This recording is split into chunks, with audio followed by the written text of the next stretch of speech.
Hi! So today I'm going to be reading another one of my published short pieces.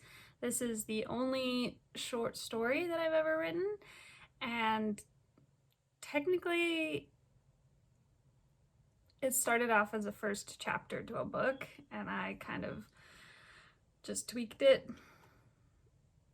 Actually, I don't think I tweaked it at all. It's just the first chapter of a book that I never finished that I submitted in a short story contest, and it got in. Again, Warp and Weave with UVU. It's pretty much a horror. I was gonna write it as a mystery horror story, and maybe I will someday, but I remember my dad reading it and being like, this is a little dark, and it kind of put me off for a little bit, but we'll see. So I'm just gonna read it for you today. It's called Blood Letters. Here we go. And I'm not very good at reading out loud, so don't judge me. I gripped the letter with trembling, icy fingers. There was only one word penned on its snowy face: Cassandra. My name, written skillfully in blood. I closed my eyes hard, willing the letter in my hand to be something else: a postcard from my sister, the electricity bill, an eviction notice, anything else. But when I opened my eyes, there it remained. My heartbeat resonated in my ears. My ragged breathing quickened. I had to stop the heaving of my chest before it climbed into the scream I felt building in my throat. Slowly I turned the envelope and stared at the V-shaped seal on the back. What if I don't open it? But I knew all too well what would happen. The light above me flickered out, as if to remind me of the consequences. My cell phone screamed and buzzed from the counter, sending a jolt of energy through me. Mouth dry and heart convulsing, I reached for the phone, gulping hard before I picked it up. Hello? My voice sounded foreign. Cassie? My heart melted. Jordan! Hi! How is London? I struggled to sound normal. Wet, she laughed. London may have been damp, but her voice came through like a warm blanket. But absolutely amazing. We took a trip into the countryside yesterday. The place is gorgeous, nothing like the city. I could hear her beautiful smile. What about you? You sound a little weird, sis. You okay? I stared at the envelope, feeling its chill creep back through my arm, and considered telling her. No one had believed that I was receiving letters from a mystery killer, and when they stopped coming last year, she was the only one who didn't call me crazy. I knew she thought it, though. I was just reading a mystery. The phone startled me. Her laugh twinkled on the other line. Oh, you and your novels. So why are you calling? I asked, eager to change the topic. Is England not diverting enough? What? I can't be away for a week without missing my sister? I laughed, but it came out strangled and unnatural. I had some spare time. Felt like I should call you. Nothing new or unusual happening? I forced my eyes to stay fixed on the wall, the paper in my hand feeling heavier and heavier. No, not really. They're discussing a promotion at work. Oh, I know you'll get it, she gushed. You work harder than anyone. I'd like to think so. Cass, you're the best person I know, she replied. I practically raised you. I know you'll get it. Thanks, Jordan. I tried to force a smile, but my lips barely managed to twitch. Well, listen, hon, I gotta run. We've got a museum tour in an hour, and I've gotta take a shower before we head out. All right. My stomach heaved. I wanted to scream at her to come home, to save me from this nightmare, to wake up, but all that came out was a shaky goodbye. I hung up the phone and blinked back the tears that welled up behind my eyes. I knew what would happen next. Walking slowly to my room, I held the letter gently, like ancient parchment that might crumble at the slightest vibration. I placed it softly on my bed and dropped to kneel on the ground. I could hardly think, my mind telling me to run, hide, anything but sit quietly and accept this. Almost reverently, I reached under my bed, up between the slats and the mattress, and removed a folded manila envelope. My fingers shook as I forced it flat. I glanced once more at the envelope on the bed, my scarlet name burning against the white paper. My eyes went dry, and I blinked sporadically.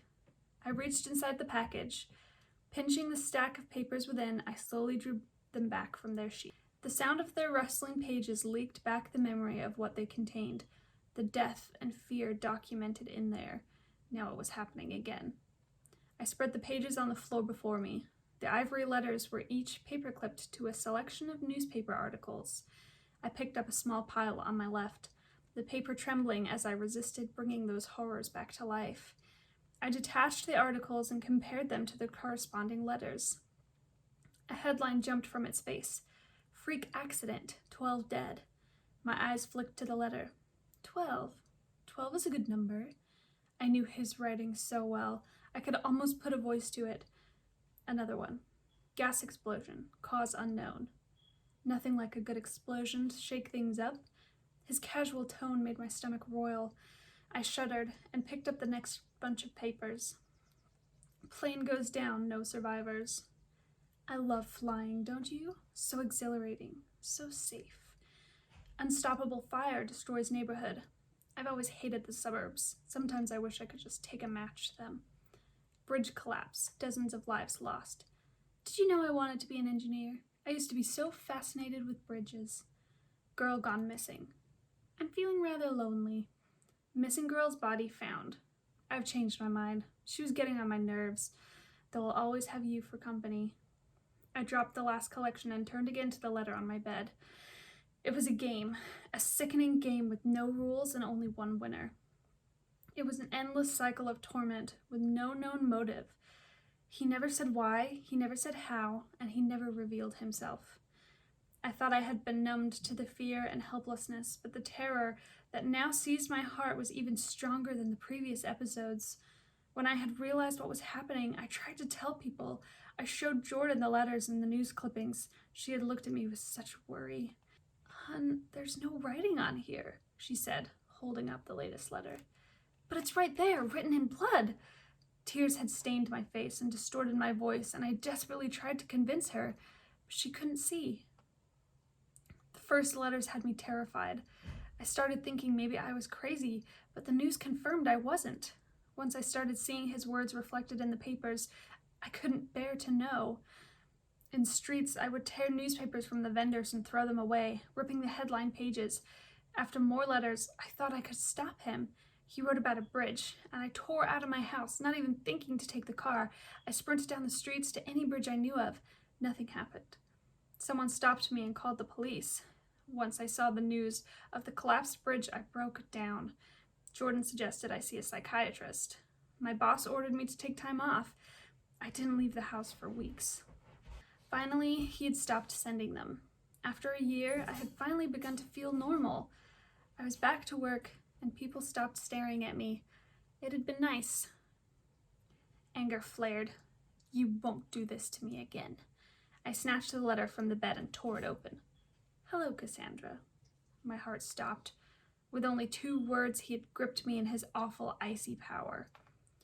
I'm sorry it's been so long. I hope you'll forgive me. You haven't been missing our little endeavors, have you? I expect you've kept yourself busy in my absence. You're not one to be idle. I really have missed you, but I've been working on something.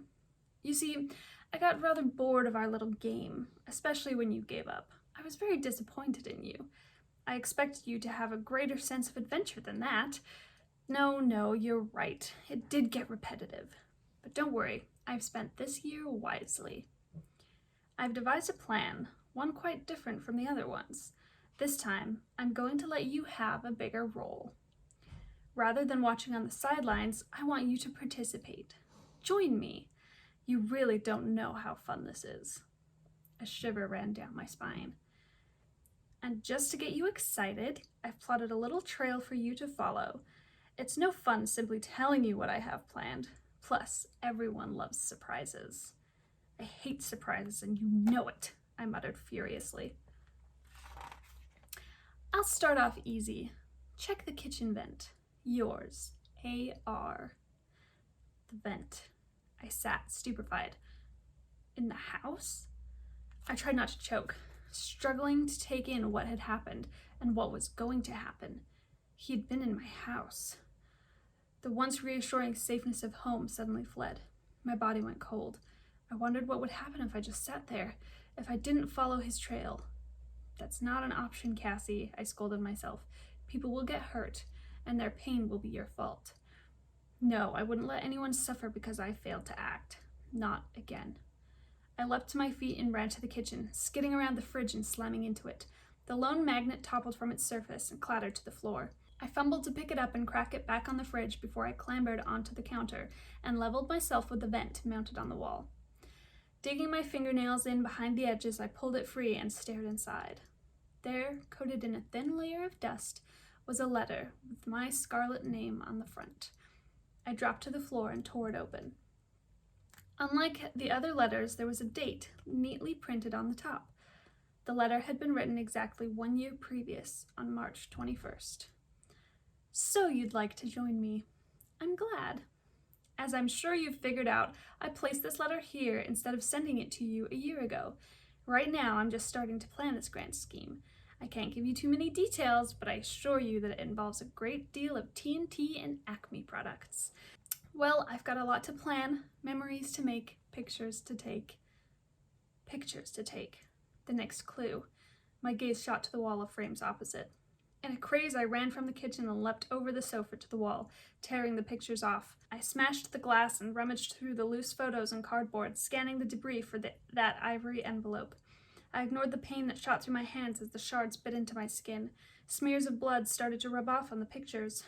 I snatched one that was still intact, a picture of me and my sister on our trip to Manhattan, and ripped the back off. There it was.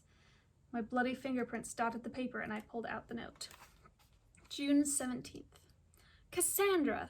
I really like that picture. You're so photogenic. Manhattan, huh? A lot of accidents happen there. I had family living there once. It took a while for me to get back to you, sorry. I had to think of something utterly spectacular, something new. I tried a few things. I went through a phase. Trying to perfect the art of waterboarding wasn't as gratifying. Took me a while, but then the light went on upstairs. Light. Upstairs. Without thinking, I grabbed the broom from the kitchen and bolted for the stairs. Taking them 2 at a time, I reached the landing and swung the broom over my head, smashing the hall light. Glass showered down on me, and I sheltered my face until it had all fallen. Then I desperately searched the wreckage. No note. I moved on, dashing from room to room, shattering every light fixture I could find. I stumbled into my bedroom and destroyed the glass globe protecting the lights. Through the sharp and heavy shards, I saw the graceful tumble of paper flit in front of my face. The letter. My stomach convulsed as I looked around. My bedroom. He'd been in my bedroom. Clenching my mouth against the bile rising in my throat, I tore open the letter. September 28th. Isn't hunting for clues fun? Like solving a mystery. You'll die when you read about my master plan. I scrunched my eyebrows. His clues were getting harder. You'll die when you read solving a mystery. I bit my lip, then hurried across the hall to my father's old study. When he and my mother died, I started reading. It distracted me from the pain. My favorites quickly became the mysteries. I crossed over to the Agatha Christie section and pulled out the most read one, Sleeping Murderer. I flipped through the pages, smearing the side with blood. It opened easily to the page where the letter was nestled. I pulled it out and something caught my eye. One line had been underlined in red. Cover her face. Mine eyes dazzle. She died young. Fear caused my hands to fumble and the book slipped from my fingers to the floor. The open pages bent against the floor. Quickly forgotten, I opened the letter. December 23rd. You have excellent taste in books. I'm more partial to And Then There Were None, but that's just me. We should get together sometime and discuss fine literature in the park. I do enjoy picnics in the springtime. I would suggest bringing a jacket. That navy peacoat looks especially good on you. Sprinting into the hall, my slippers crunched down on the broken glass. It slid beneath me as I dove for the stairs, throwing me off balance so I barely made the landing. I whirled around the banister to race down the hall, flinging open the coat closet. I jerked the blue coat from its hanger and searched the pockets. How many more? I begged the universe, feeling the energy drain from me as I slowly slid down the opposite wall. February 14th. I think it's cute how you always walk with your hands in your pockets. Very endearing. It reminds me so much of someone I used to know. Valentine's Day. Don't you just love it? I hope you enjoyed those chocolates I left you. I think the heart boxes are a little tacky, but the ones they do at C's are too good to be ruined by presentation. You didn't think they were a gift from your sister, did you? I tried not to gag as the memory of soothing chocolates was poisoned. That's it? I asked aloud. I read the note again, looking for my next clue, but there was nothing. I stared at the wall, my body overwhelmed and weary. What was his plan? Why this trail that led to nothing? I got to my feet and wandered into the living room, surveying the chaos this man had created through me. Sinking into a chair by the counter, I dropped the letters. Staring at the cuts and drying blood on my hands, I marveled once more at the power he had over me, how easily he played with my mind. I was his puppet, nothing more. My chest grew tight as tears ran down my cheeks. I would never be free. I pressed my face into my hands and cried. The house felt haunted, my sobs echoing through it like a lost soul. As the salty tears stung the fresh cuts, I sucked in against the pain, glancing up through blurry eyes. My heart shuddered to a stop. The magnet on the fridge had been centered to hold a perfect sheet of ghostly white paper, stained with bloody words. I rose, walking stiffly to the fridge, every step slower than the last. March 21st. Take care of those hands, Cassie. I'm going to need them. Also, I was thinking, what's London like this time of year?